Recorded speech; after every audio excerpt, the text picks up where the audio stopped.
Voilà, très chers internautes, fidèles téléspectateurs de l'émission Son Rival, c'est toujours l'international maman.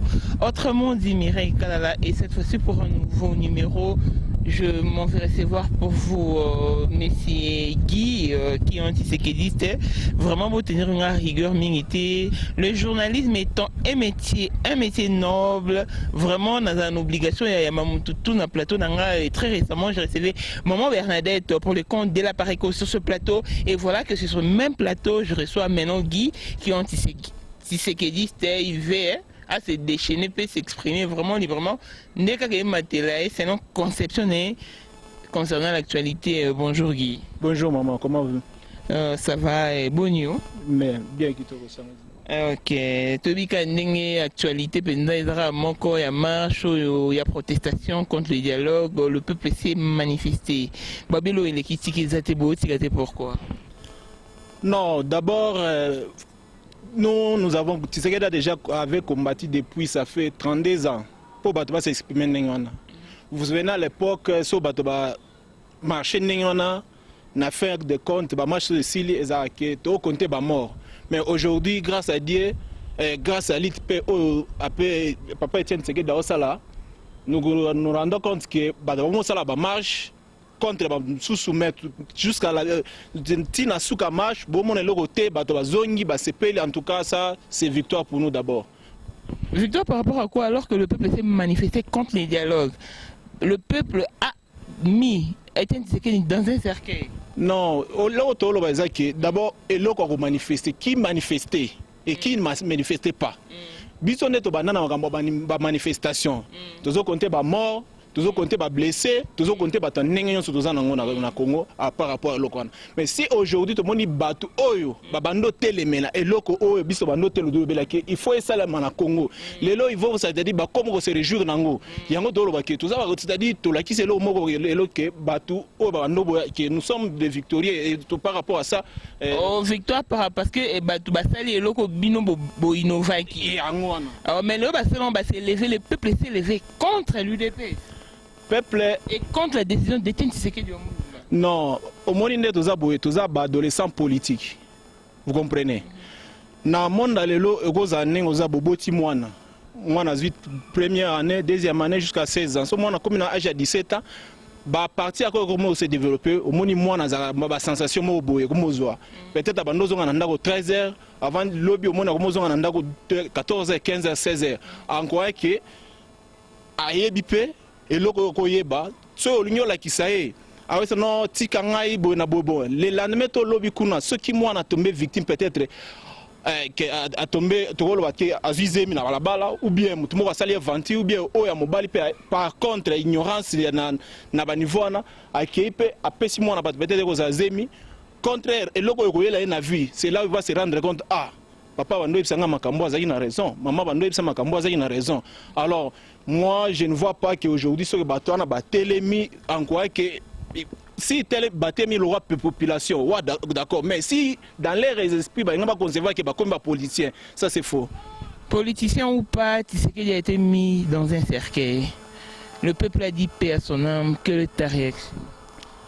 Mais il y a la résurrection. Résurrection, c'est la Kanango. Beaucoup de gens dans le cercueil, mais la résurrection, c'est la Kanango. Tout ce qu'on dit, la résurrection, il y a Nani, il y a Tshisekedi. Netolo, c'est la Kanango, des réactions de zone, on a pour ça. Ndelo, notre bateau, botché dans le cercueil. Par quel signe, avec quel pouvoir? Je peux te dire, il y a quelque chose, même dans la Bible, le Belagango. Vous comprenez? Sauf que, par exemple, la Bible, au coup, na un total, on a un roi peut-être 3, un roi 3, 16. Qui a un roi 3, 16, 17, si na souka na ngato qui na ba 20. Eza na makambo ezali kuna na se. Ba lobe. Eza basi moko mibale. Basi ba bando vanda place moko. Moi c'est liboso a boti 3 jours après muninga pa boti. Vous comprenez tant wa boti o akei. Tant wa kendaki akeso kosokola bimi o atikala alali mabe alali kolo mwana na e abomi mo a fini mwana. Parce que autant ozonga bino mwana o aza a mwana na ngai otebi aza mwana ngabo. Bango pe bazaki na moi et l'autre na makani d'esprit à discernement te koyeba comment déterminer au mwana ngai o mwana ngai te. Vous comprenez? Alors na eloko 40 au moni bana ba ke na liboso et anani ya roi Salomon. roi Salomon tuni bango problème ezanini o ala ndilo o alobi non ngana bodaki mwana ngai na kimbimaki na kiosala hotel mais nakuti mwana akufi tango nalobi o mwana na mwana ngai mais ndeko atika na mwana bi o akufi o eza ye o atika mobimba to eza o ya ye muto abanda o la mwana alors tamba comme il bosso ok problème ezate qu'est-ce que nous devons faire pour ce moment to kata mwana pardi yozo kiteni o pazo kiteni mokolo mwana lobaki nini ok tamba tuni muto azaki mokolo mwana tabi ok ngana sepeli tokata ka nenga na mwana na akufwa ngana zwa parti na ngai o azwa parti na ye o comprendre tamba batuni mama mususu ambabi mama yo moni nelbi non roi ole bobo mwana oyo ole ke mwana o to perdre mieux vaut na pesa ye mama o mwana oyo o comprendre tango roi tikali atali abi non mokolo mwana ye olingo bani parla tozali na premier pouvoir oh lelo bataba o le pouvoir au pouvoir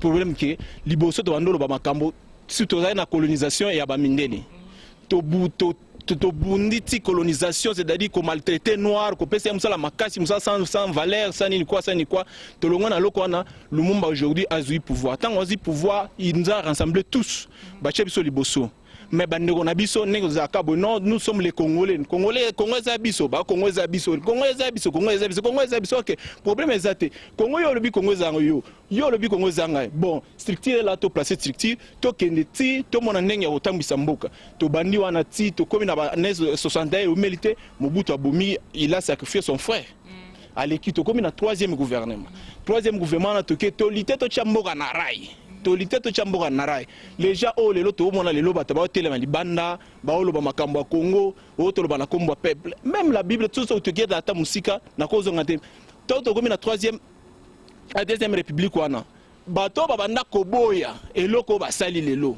bato babando chela bato ba bombe bato babomi bato basali makambo nyonso ya mabelo le viol au tozomona na Congo qui ont laissé les traces là c'est deuxième république yeah koyiba biloko wa bato Tshisekedi faisait partie de deuxième oui il est fondateur Adam to sale structure mais bato ba qui ko manipuler structure ça je ne suis pas encore représenté Nazali représentant na organisation de relations publiques j'ai assisté na ba caisse belé na ba sans voir ba kangai bango alors dans Mbogo nous sommes dans les pays de droit tu ne peux pas condamner la personne sous en évidence. Justement, Bani a fait évident, mais Cédric Nian a assez incendié pour Tshisekedi. Tant babote là le pouvoir. Mais tout le monde a qui insensibilité mon comme pas possible de la part de Tshisekedi. Il n'a même pas qu'on souhaitait qu'on présente ba regret na famille Cédric Nian. De ce lobby contre moi so autant fait des routes. Pas tant ba lobby fait des routes ba to revoir c'est tout ça les élections et créer le sous-crime. Pourquoi? Si on se réfère par il y a Cédric Nian. Si ce n'était pas comme ça, c'est que d'aller croiser les bras à Zélie ceux qui le 20 décembre 2016 wana a elle soit postulé. Mais so mon le c'est que dans lobby to on a mentionné que ça l'élection et aux violence tout ça effet c'est dit que ça na quatre c'est dit que ce n'est pas une personne autant lelo kakaboye comme quoi parce que c'est dit que c'est un jeune homme azaina makila na mai il devrait aussi comme mogotala elengue na enenga mais au moins vous reconnaissez n'avoir rien fait pour ces jeunes hommes. Il nous pas na so le bien les années mususu na pesi yo fait des routes wana et c'est inspiré par quoi si sont les gens si le dossier Cédric fait partie du projet à long terme. Si je comprends. Qu'est-ce que le projet à long terme vous voulez dire? Mais non parce que tout le blaga makambo Cédric Cédric a couvert tout le blaga makambo Cédric concrètement pour le moment l'IDPS n'a pas de l'argent plus de l'IDPS c'est un parti d'abord non financier c'est parti on a tambola na poche na mbongo poche bango moko. Ok, monsieur Guy, Babia connaît pas demander un peu international n'a habité la ligne quels sont les avantages de ces dialogues? Avantage à dialogue, tu le bilan à mettre fois. Le bilan à mettre fois. Ce qui te un aspect politique, il y a un problème, il y a fait des routes, il faut revoir CENI, il faut garantir que ça qui est sur la élection. Babilo mususwana ya koyibela ya sala boko ma gauche à droite ezala te serveur ezala libre babilo toutes les conditions bazo poser na fait des routes en tant que biso sikoto na aspect ya combat ne biso to monango mboka eza saisi maman tu comprends mboka eza na plus de 350 militaires oyo ya bato basangisi ya mboka na biso te tous les en-tête que vous voyez là, c'est toujours l'étiquette, les autres, les Tumbana, Bazana force. Économie en Mboka, Ezana Maboko à Barandi, sécurité on a outil le Bamakambo, Ezana Maboko Randi. Comment vous pouvez faire si Kobo Keke, Bobanda Kobuna, Batouana, Bazana tout, Bazana tout na Maboko, Bisozona Logo Mokote, Tobuna, Batouana, Bangoz, Babomi Batoa, les 19, les 20. Bino Wane l'autre Borana dialogue. Bisotoza, c'est-à-dire Toza dialogue, et puis une proposition à Soukanango. Mais Babi, la voix du peuple, c'est la voix de Dieu. Le peuple est beau. Pourquoi n'est pas retiré? Non, peuple, il y a une corruption qui s'est passée.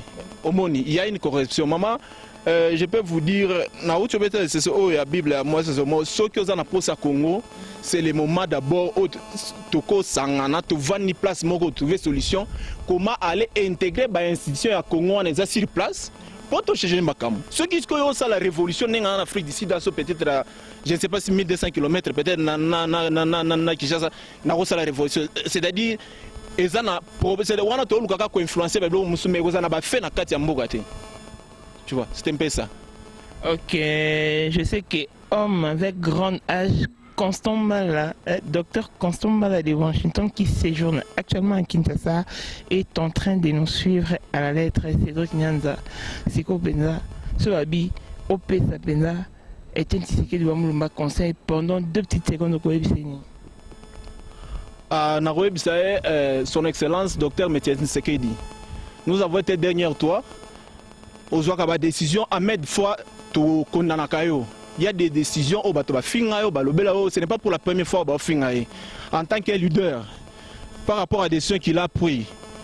C'est-à-dire nous demandons que votre volonté est s'appliquer d'abord dans l'avantage à peuple. C'est ce que nous avons fait. Parce que pour la volonté est s'appliquer dans l'avantage à peuple. Est-ce qu'on aime le peuple est déploré? Babi dialogue et bien dialogue fait asseoir la communauté pour tirer un compromis.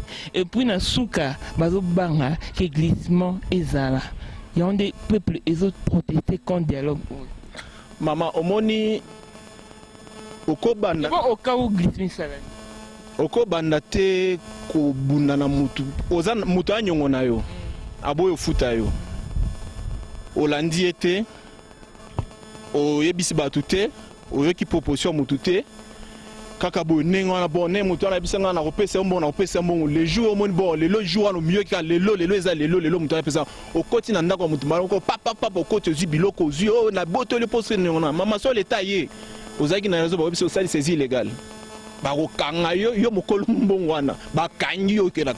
avant ce qui maintenant au prévoit que avant ça acte je dois saisir les témoins tel si problème c'est ça. Si nous faisons même là et l'autre réaction à ma ce n'est pas que c'est-à-dire il y a les institutions qui contrôlent tout le monde. Alors nous devons tenir compte des histoires pareilles. Alors et nous sommes mieux placés pour la révolution de plus que oui, je sais que double cas qui dit Kamwanda, Motema Maria Masaka puissance a vraiment branché à l'international maman en ce moment Guy ce peut-être au lobby pour Aparico et proposer un cas soulèvement populaire. Parce qu'il y a toujours eu des cas de blessés, cas de morts en RDC. Nous en avions l'habitude. Mais Domblega Boependa, son excellence, Joseph Kabila est au soir de son mandat, de son histoire. Bien beaucoup proposé des dialogues. Toki pas et tout zone et pas. Point ni teto baké. Tu sais que dépendant li. Atayo monko. Banda la liste pour un bébé. To la la. Prenez-vous en charge. Tondimi. Nous dans tout le bateau to banga. Bino pété après tout. Yango bolamukisi. Et là on est la musibino, et là on est la musibino. Alors il y a dialogue bolamuki déjà. Les gens croyaient qu'ils jouaient. Tant que bola na pongia ba bébé. Avant qu'ils disent cela, aloba ki bokanganga Kabila bo amener ligoté, personne l'a fait. Bah il y avait une délégation des mamans so bando la nelango, bah kenda okuta na c'est là il a dit non, bokine na banda on a bien bo vanda bola pongia ba bébé, moi je vais répondre. C'est ça la réaction maintenant. Les lots tant comme temps, il y a une réaction et bimi, le monde commence à pleurer, whatever. Après quoi ils se sont habitués à comment na bango brutalité, agressement et agression, tout ça ils ont dirigé le pays partout dans le monde avec cette brutalité.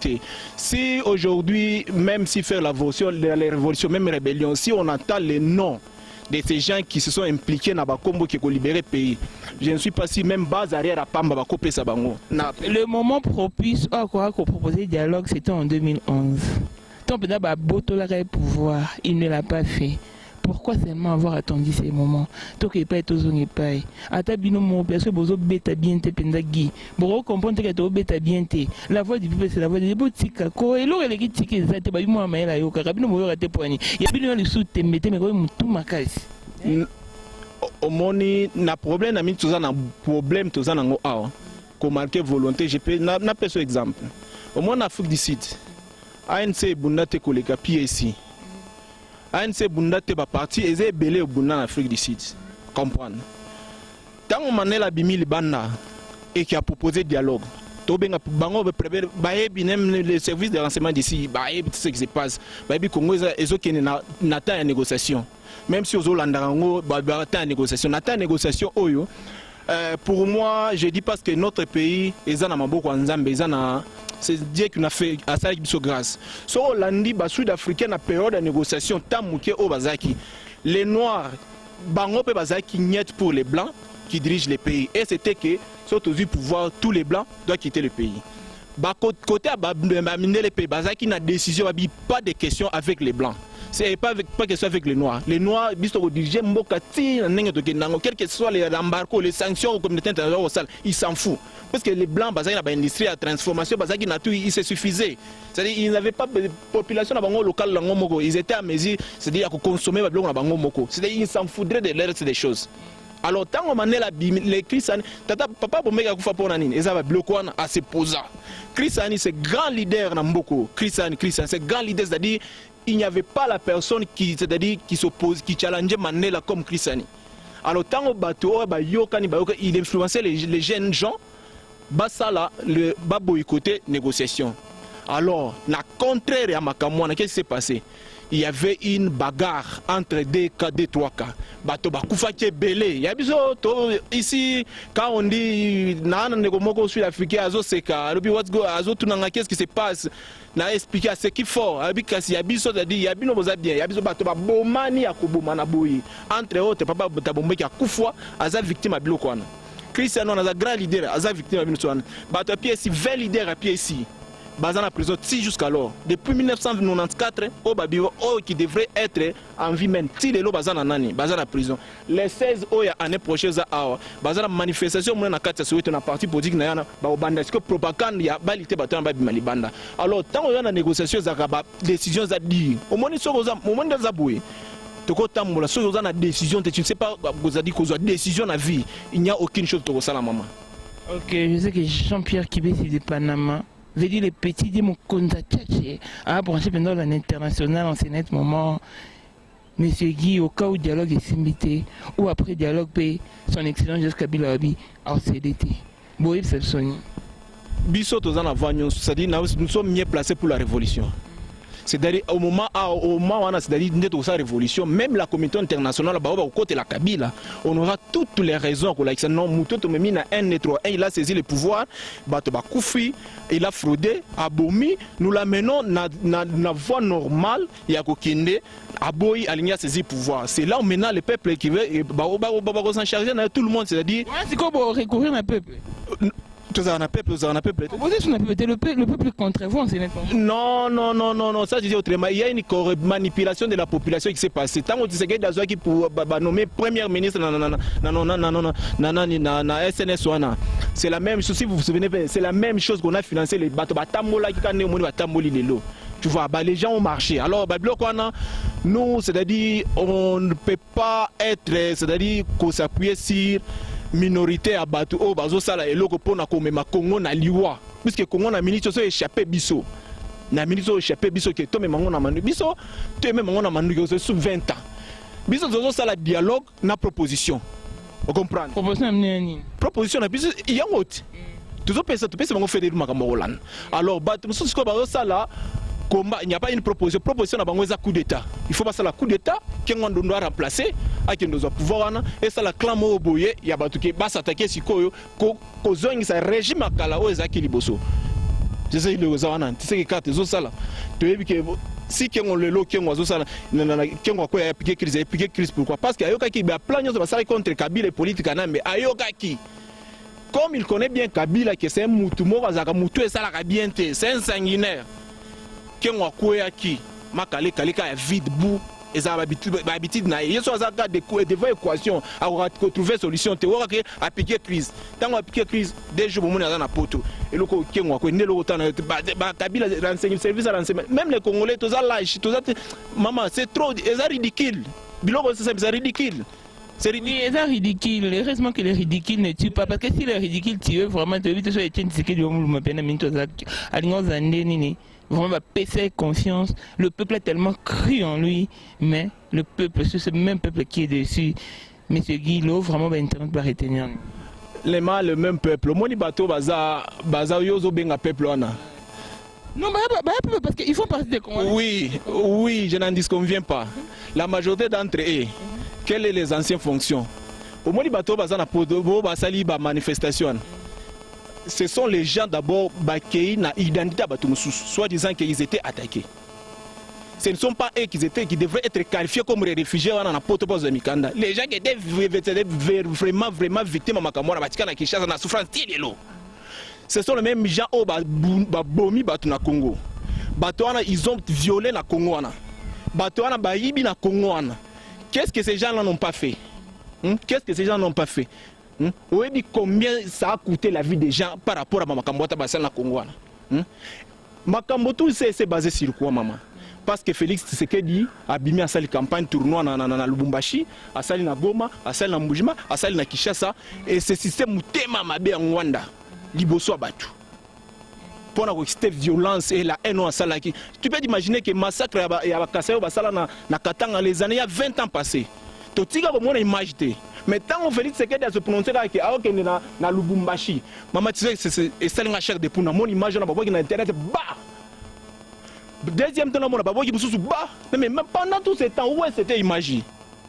Tous ces images des années balukakango mais image na bachakango poanine c'était que Félix tant remonte image entre les baluba et les Kassa et les baluba du Katanga qui ont encore confrontement na confrontement et affecté carrière politique à Félix Tshisekedi et affaiblir pas ba mususu ba mata si ko bo banga te penza ba guerre tribale au penza et ça rime maman na distraction na combat na diaspora na pouvoir en place n'etika son excellent Joseph Kabila a démarrer na parce que éthique non likambo pareko éthique non likambo UDPS éthique non likambo PPRD et comme bien likambo ya guerre tribale maman yoko vana na télévision ngana yo tozana ba institution comment mutoko vana liboso à caméra quand nengo lobby omoni ceux qui moi si azana posa zo moi si azana passe ya kobota hein ozana kisi moko te ko pesa pour apexer et stopper ba douleur wana na episode na olo basura jusqu'à quand est-ce que moi ça na obota ne comme normal omoni makambo banaki kala to vanda ka opeme to talango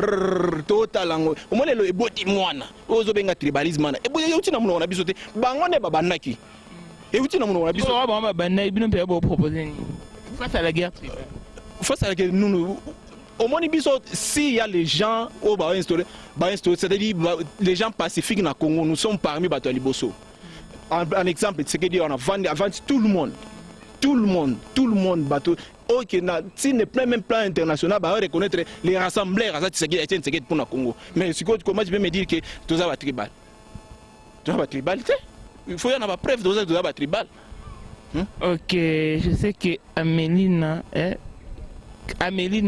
il y a la mère chef Matsu Yalouan branché pour la Nabiso et en passant je vois Azik au maire de Genève et namoni pe décembre de Hollande babi oyangwana na été vraiment tout comme ça chité ben internet ba retenir nini présence dans la plateforme internationale ils arrivent pas. Alors pour le moment on a besoin à kozwa mboka na biso na maboko vous comprenez mboka na biso eza saisi nous devons faire par tous les moyens kozwango to salango parce que tomeki na manduki so au monde avant ça city tous les Congolais étaient impliqués dans la guerre bamsu bakangaki bango et simbité toye na processus électoral au en 2005 tout le monde poni ja Pierre Bemba munela bote biso pouvoir comprendre munela bote biso pouvoir asimi yango na maboko bao bakufaki ba perda ba vina bango perda na vina bango to comme en 2016 ezaki West comprendre na dem c'est qui ouest to bundi ti munele asimi mboka na maboko parce que élection ça qui parce que comment tu peux imaginer maman après l'élection ba compter ba mort na ville dans une ville après l'élection ba compter ba mort est-ce que ça te continuer quand wana alors il faut que parce que munele qu'est-ce qu'il dit azana besoin nini zambe diabulu même na nzambe ba solo là Jésus même quand ils se sont rencontrés avec Diapa après 40 jours à Genèse Jésus à combien plus de raisons comme tout oyo azana makila na mai que to koku koyebisa et loko oyo les bon oyo ba congolais musupe balingi il faut koyebisa nous avons besoin de rentrer dans notre pays biso pe to intégrer ba institution mboka na biso to vana na mboka na biso to gérer mboka na biso na ndenge o biso to lingi to sepe nango soki montoka munel na quel niveau atikali na quel niveau biso kotika alors so bitu merci la raté des générations même ici na Afrique du Sud il bazo bunakaka ne faut pas croire que to libérer mboka avec 100% il y a pas fort na biso si n'était pas un moyen pas un chemin que nous pouvons proposer il y a kokuta na mutuboy. C'est-à-dire c'est difficile parce que dans le côté aucun pays dans le monde a côté la Congo Mendoki azate ba Congo. OK, vraiment je sais que elle n'a capitaine de l'équipe attaché de presse privée personnel et mon Pascal Bako général sans rival. Ana branché vraiment la Nabiso na bien que Steve Dominguez mon konza bazo mo tout na à Strasbourg a tapé branché n'importe quoi batumbe misa to pesambo.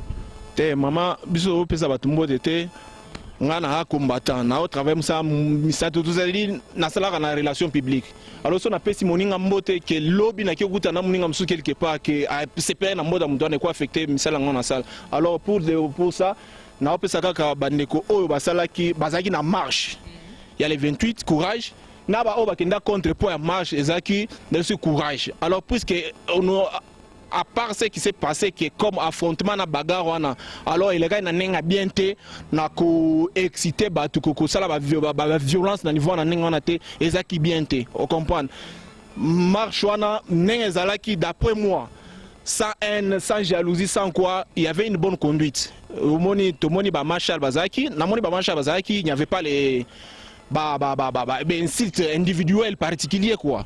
Bon, c'est une personne morale. Tout ce qu'on peut faire, on peut accepter. Dans le cadre de la démocratie, c'est un peu ça. Mais est-ce que vous avez besoin on attache mon awa. Il y a besoin mon nom, pas mon enfant a besoin miroir. Mais on appelle le roi Moutuna Vandi pena moni début le biso épée et y en a nda qu'on a avertir yoté.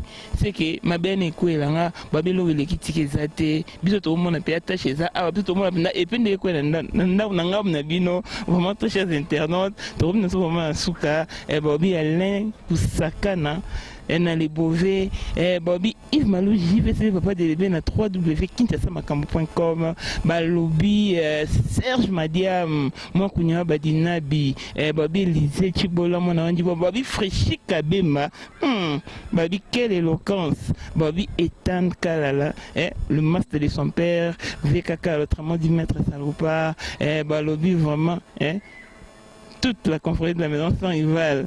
Il y a Bino, on a Paul Mwanda, Paul, Porsche Cayenne, le masqué de Mamou, Talarara, on est soudés. Babi, inséparable Dio, et Ndeonanga, Babi, si vous avez aimé, dites merci à celui qui était derrière la caméra. Il s'appelle Didi Faya. Didi, autrement dit Diego Titamba. Restez branchés pour un des moments internationaux et lancez-le au prochain numéro. Bye bye.